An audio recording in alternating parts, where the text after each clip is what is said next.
이 세상은 자기를 도와줄 사람을 찾아가서 도움을 받고 또 무엇을 구하고 그렇습니다.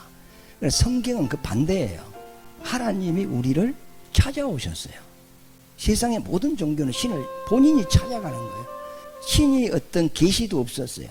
그러나 신이 있는 것 같아. 나는 부족하니까 그 신이 나를 도와줄 거야. 그래서 그 신을 찾아서 섬기는데, 성경은 그 반대거든요.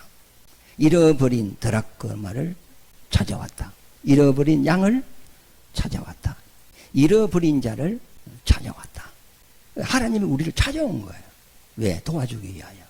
우리가 기도하여서 하나님을 찾는 게 아니고, 하나님이 먼저 찾아오셔서 너 문제가 있느냐? 내게 기도해라. 그러면 내가 너 문제를 살펴보겠다. 그러면 해결할 것이 있으면 너를 해결하도록 할 것이고, 도와줄 것이 있으면 도와줄 테니 기도하라. 하나님이 먼저 찾아오셔서 우리에게 말씀을 하셨단 말이에요. 너 죄 지었느냐? 너 괴롭지? 너 죄 너 스스로 해결할 수 없지 않느냐? 내가 너 죄 해결해 줄게. 내게 와서 해결하라. 너가 나를 떠나서 지금 사망 아래 있지만 내가 너를 구원해 줄게. 나를 믿어라. 하나님이 사망 아래에 있고 죄 아래에 있는 우리를 찾아오셔서 기도해라. 회개해라. 나를 믿어라. 내 너 도와줄게. 너 구원해 줄게. 응답해 줄게. 하나님이 우리를 찾아오신 것이단 말이에요. 왜 찾아오셨느냐? 하나님은 자기 뜻을 가지고 천지를 창조하시고 사람을 지었어요. 근데 사람은 하나님의 법을 어기고 떠나버렸어요. 하나님과 우리의 관계는 나무와 가지의 관계입니다. 가지가 나무에서 분리되면은 이미 죽은 거예요. 이 가지를 잘랐어. 잘라도 꽃이 그대로 있어요. 살아있어요. 그러나 죽은 거예요. 그러니까 이 세상에 하나님의 모르는 사람은 육신은 살아있어. 한 80년, 90년은 살아있어. 그러나 육신보다 더 귀한 그 몸속에 있는 영혼은 하나님과 잘려져 있어요. 영생은 하나님만 우리에게 줄 수 있는데, 생명은 있는데 영혼이 사는 영생이 그 사람 속에 없는 거예요. 그래서 하나님을 떠난 우리를 찾아오셔서 우리에게 은혜를 베풀어 주시는 겁니다. 주님 찾아오셨을 때 애면하지 마시고 영접하시고 믿으시기를 예수 이름으로 축원합니다. 오늘 18장에 보면은 하나님이 아브라함을 찾아왔는데 그 찾아온 사람이 누구예요? 세 사람이에요. 그러면 세 사람이 여호와냐? 그렇지는 않아요. 그럼 한 사람은 여호와고 두 사람은 천사냐? 그렇지도 않아요. 이 세 사람은 천사예요. 여호와께서 보낸 천사입니다. 왕이 어떤 서신을 보낼 때 신하가 그 서신을 가지고 전달하러 가죠. 갈 때 왕의 건의와 왕의 이름으로 그 서신을 전달하는 거예요. 사격에 보면 어명이요 이렇게 한단 말이에요. 그러면 그 신분이 아무리 높은 사람이라도 무릎을 꿇고 절을 하고 왕의 그 서신을 듣는단 말이에요. 그러니까 왕의 서신을 가지고 가는 사람은 누구 이름으로 가는 거죠? 왕의 이름으로. 누구 건의로 가죠? 왕의 건의로 가는 거죠. 그리고 이 천사가 여호와로부터 보냄을 받아서 아브라함에게 왔는데 여호와의 이름으로 나타나는 거죠. 왜 나타났을까? 그것은 17장을 이해를 하면 알 수가 있습니다. 창세기 17장에 보면 아브라함이 99세였어요. 그런데 여호와께서 찾아왔습니다. 찾아와서 자기를 소개를 해요. 나는 전능하신 하나님이다 그래요. 전능하다는 말은 불가능이 없고 능치 못함이 없다는 거예요. 하나님은 못하실 일이 없다. 그러므로 너는 내 앞에 완전하라 그래요. 그리고 이 완전이라는 말은 사람의 어떤 행위를 말하는 것이 아니고 하나님의 말씀을 온전히 믿으라는 거예요.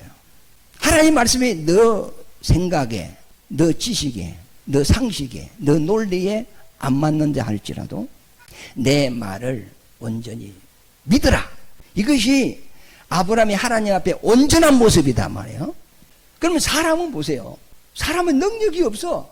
세상에 살아갈 때 되는 일이 많아요? 안 되는 일이 많아요? 행통보다 불통이 더 많아요. 그리고 원래는 하나님이 사람을 지을 때는 능력을 줬어요. 땅을 지배하고 정복하고 다스리려 했어요. 그러므로 육신으로 살아가는데 조금 더 걸리는 게 없고 부딪히는 게 없고 제한이 없었어요. 모든 것이 다 가능했어요. 그런데 범죄를 함으로써 저주를 받았거든. 그래서 그 능력이 10개가 있다면 8개가 손실돼버리고 2개 가지고 개어먹고 사는 거예요. 타락전에는 1000살을 살았거든. 그러나 범죄한 이후에 그 수명이 점차로 줄어들어서 지금은 100살도 못 살아요. 얼마나 다운돼 버렸죠? 9분의 1로 다운돼 버렸어. 능력이 9개가 날아가 버리고 하나 가지고 사는 거예요. 이 하나를 가지고도 문화와 문명을 발전시키는 거 보면 사람이 대단하죠. 인공위성을 띄우고 컴퓨터를 만들어내고 AI를 만들어내고 대단해? 대단 안 해? 대단하죠. 그러면 만약에 하나님이 주신 능력을 100을 그대로 다 사용한다면 사람을 감당할 자가 있어 없어? 없어요. 그러므로 땅을 지배하고 정복하고 다스릴 수 있는 그 능력이 원래는 사람에게 있었어요. 그런데 범죄를 함으로 그 능력이 거의 많이 없어지고 아주 조금만 남아있는데 그거 가지고 인생들이 한 세상 먹고 살아간단 말이에요. 그래서 사람의 마음은 못할 것이 없어. 사람의 생각은 불가능이 없을 정도로 사람의 생각은 있어요. 그런데 막상 해보면 안 되잖아요. 그게 현실이에요. 그래서 살아가면서 안 된 일이 많고 부딪히는 일이 많고 문제가 많으니까 그 문제가 근심이 되고 걱정이 되고 스트레스가 되고 그래 병이 되고 자들이 되는 거거든요. 그러므로 사람은 늘 부정적인 생각이 앞서요. 왜? 본인이 세상을 살아볼 때 안 되는 일이 많거든. 그래서 무엇을 하자 하면 그거 되겠습니까? 그거 안 될 것 같은데요. 나 자신이 없습니다. 항상 부정적인 것이 앞설 수밖에 없어요. 왜? 본인의 능력을 아니까 부정적일 수밖에 없단 말이에요. 그런데 불가능했고 능치 못함이 없으신 하나님이 아브라함이 찾아와서 나는 전능하신 하나님이다. 너는 내 앞에 완전하라. 내 말이 너에게 맞지 않는다 할지라도 온전히 믿으라 그랬습니다. 오늘도 우리도 마찬가지입니다. 하나님의 생각하고 내 생각하고 수준이 같으면 하나님입니까? 아닙니까? 아니지. 그 하나님 뭐하러 믿어? 하나님은 능치 못함이 없기 때문에 믿는 겁니다. 안진뱅이를 일으키고 소경을 보게 하고 기머기를 듣게 하고 죽은 자를 살리고 그건 사람이 안 돼. 그건 누구나 할 수 있어? 하나님은 할 수 있어요. 그러니까 우리가 하나님을 믿는 거지. 그래서 아브라함 99세 때 나타났는데 왜 나타났느냐? 창세기 12장에 보면은 여호와께서 아브라함에게 약속한 내용이 있어요. 그 내용이 뭐냐면 아브라함에게 약속의 아들을 보내주겠다. 그게 이제 이삭이죠. 이삭을 통하여서 야곱이 태어나고 야곱으로 태어나서 12아들이 태어나고 12아들이 애굽에 가서 큰 민족을 이루죠. 200만이라는 엄청난 민족 그 숫자를 부풀렸단 말이에요. 그리고 출애굽해가지고 약속의 땅에 가서 나라를 이루었잖아. 그죠? 그게 이스라엘이잖아요. 그리고 그 이스라엘 나라를 통하여서 그 당시에 모든 이방에 여호와의 살아계심을 이스라엘이 전했단 말이에요. 이거는 비유고 이 아브라함에게 한 언약의 실상은 누구냐? 우리에게 하나님이 약속에 하신 그 아들이 누구냐?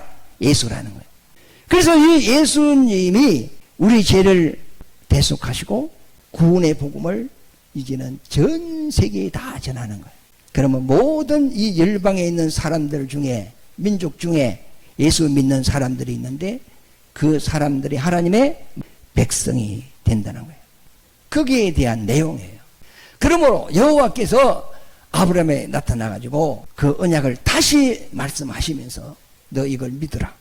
그리고 이 믿음의 정포로 할례를 받으라 그랬어요. 그래서 아브라함이 자기 가정에 그 노예도 있고 종들이 많잖아요. 그러니까 남자에게 할례를 시킨 거죠. 할례는 생식기에 하잖아요. 왜 생식기에 하죠? 생식기에는 뭐가 나와요? 씨가 나와요. 씨는 생명이에요. 그럼 하나님의 아브라함에게 한 약속은 생명의 말씀이에요. 너가 이 언약을 놓쳐버리면 이 생명과 너는 상관이 없다는 거예요. 그러나 내가 죄를 짓든지 아니 짓든지 약하든지 병들든지 문제가 많든지 상관없이 하나님의 언약의 말씀을 내가 믿고 그걸 기억하고 있다면 이 생명이 너의 생명이 될 것이다. 그래가지고 이스라엘 백성들은 출생하면 남자들은 8일 만에 할례를 해요. 그거는 이생적으로 하는 것이 아니고 할례는 언약의 백성이라는 증거입니다. 나는 하나님의 언약의 백성이다. 하나님의 말씀 받은 백성이다. 그러므로 반드시 하나님은 이 언약을 내게 이루어 주실 것이다. 그 언약을 다 기억하고 있는 거예요. 그래서 남자가 하루에 화장실에 소변으로 몇 번 가요? 사람마다 다르겠지. 그래서 소변 보면서 나는 하나님의 백성이네, 언약의 백성이네, 또 기억하는 거야. 하나님을 잊어먹다가도 또 화장실에 가서 보면은 할례 받은 부분을 보면서 아, 나는 하나님의 백성이네. 요즘은 6.25 행사가 국경일인데 옛날에는 그죠? 6.25 되면은 학교에서도 그 행사를 했잖아요. 그러면 행사를 하는 이유가 뭐죠? 다시 이 나라에 전쟁이 일어나서는 안 되겠다. 그것을 각인시키는 거잖아요. 그러므로 정신을 차려야 한다. 전쟁 나면 다 죽는다. 정신 차려야 된다. 그래가지고 매년마다 6월 25일이 되면 6.25를 지키고 현충일을 지키고 국경일을 정해서 중요한 것은 그걸 잊어먹지 않도록 한단 말이에요. 이와 같이 하나님은 내 언약을 너 잊어먹으면 안 돼. 그래서 할례 받아. 그 할례는 언약의 증포야. 이렇게 된 거죠. 그래서 이스라엘 백성들은 남자는 반드시 할례를 받아요. 만약에 할례를 받지 않으면 너는 내 백성이 아니야. 나 상관없어. 이렇게 이제 성경에 그 이야기를 하거든요. 그러면 그는 구약 때 보이고 신약 때는 할례가 뭐냐면 세례입니다. 그래서 바울이 말하죠. 할례는 이제 몸에 받는 게 아니고 마음으로 받아야 된다 그랬거든요. 그럼 마음으로 받는 게 뭐냐? 나는 예수와 함께 죄에 대하여 죽었고 의에 대하여 살았다. 나는 예수를 믿음으로써 죄와 상관없고 나는 산자다. 구원받은 사람이다. 하나님께 속한 사람이다. 이것을 마음의 확신을 가지고 있어요. 마음에 인을 쳐버려야 돼요. 그게 신약의 할례 받은 거예요. 자, 예수님이 나를 구원했다. 마음으로 100% 믿어주시면 아멘 해보세요. 그게 할례 받은 거라니까. 그래서 아브라함이 하나님이 시킨 대로 자기 집에 남자들을 다 불려서 할례를 했어. 생식기 포피를 잘랐단 말이에요. 아브라함도 사람인지라 하나님께서 뭐 아들 주겠다 하니까 그 내용은 자기에게 최고 기쁜 소식이죠. 그런데 하나님이 아브라함에게 약속한 언약의 말씀을 아브라함이 100% 믿어졌을까 안 믿어졌을까? 아브라함이 이 말을 듣고 웃었습니다. 웃을 때 우리가 좋으면은 사람을 보고 웃잖아. 저분이 나한테 좋은 말을 하면 감사합니다 하고 웃잖아요. 그런데 어이없는 말을 할 때 피식 웃으면 신뢰가 됩니다. 그래서 아브라함이 하나님의 언약의 말씀을 듣고 땅에서 엎드려서 얼굴을 가리면서 웃었어. 왜? 하나님이 나를 웃겠다는 거죠. 하나님이 코미디언이네. 나를 웃기셨네. 말도 안 되는 소리를 한다는 거예요. 어이없는 말을 한다는 거예요.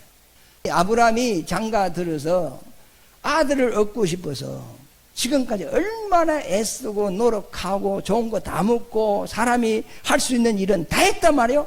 그런데 이제는 99세예요. 이제는 씨가 없어. 자기 안에 살아도 90살이야.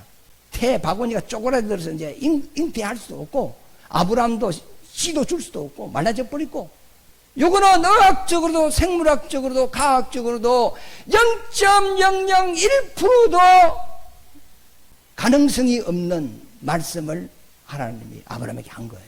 그러나 아브라함은 의의가 없어서 웃었어요. 그런데 하나님이 그래요. 내년 이맘때 내가 너 집에 올 거다. 그때 너 아내 사라에게 아들이 있을 것이다 그랬어요. 기한을 딱 정해주는 거야.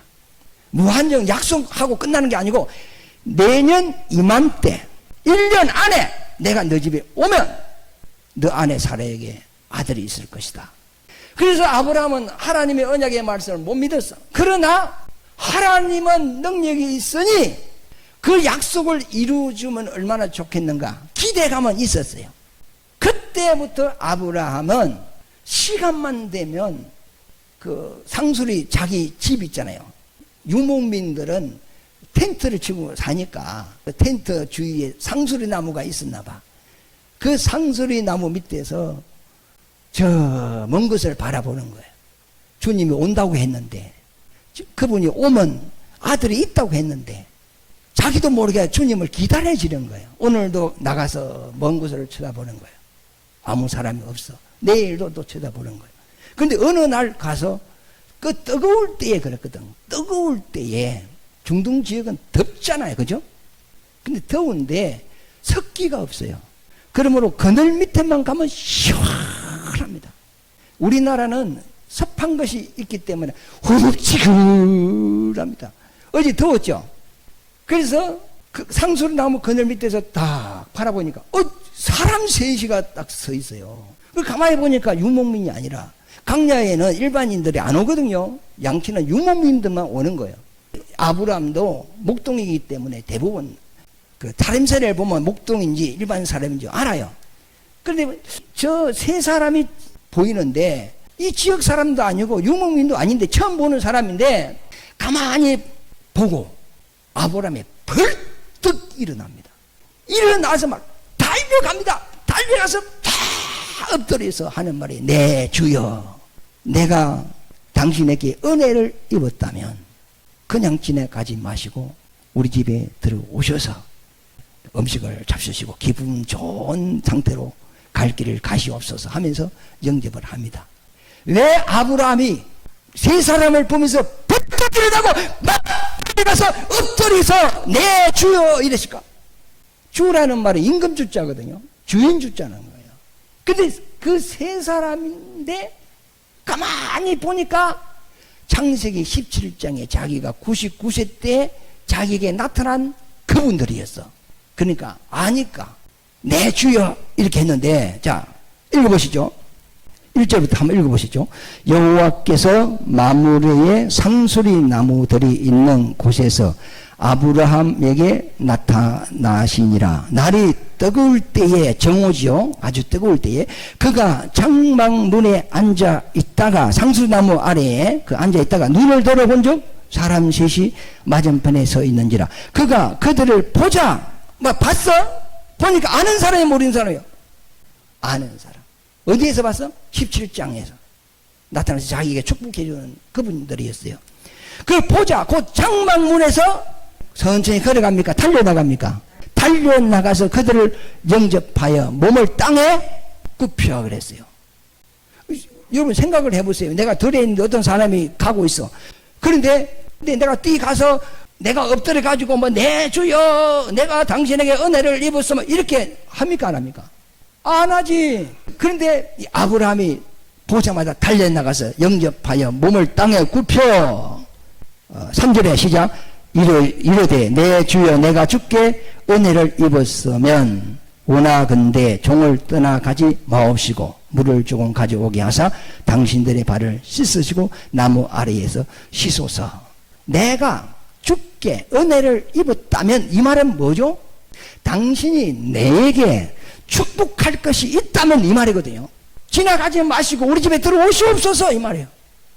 근데 그 축복의 말씀을 17장에 여호와께서 나타나서 아브라함에게 했는데 그 말씀을 한 분이 곧 18장에 또 나타난 거예요. 그 분을 알아보고 달려나가서 영접하고 엎드려서 하는 말이, 내 주여 당신이 내게 약속한 그 언약을 내게 이루어 달라. 내가 당신에게 은혜를 입었으면 당신이 내게 줄 은혜의 말씀이 축복이 있다면 그만 지나가지 마시고 우리 집에 들어오셔서 복을 주시옵소서 이 말 아닙니까?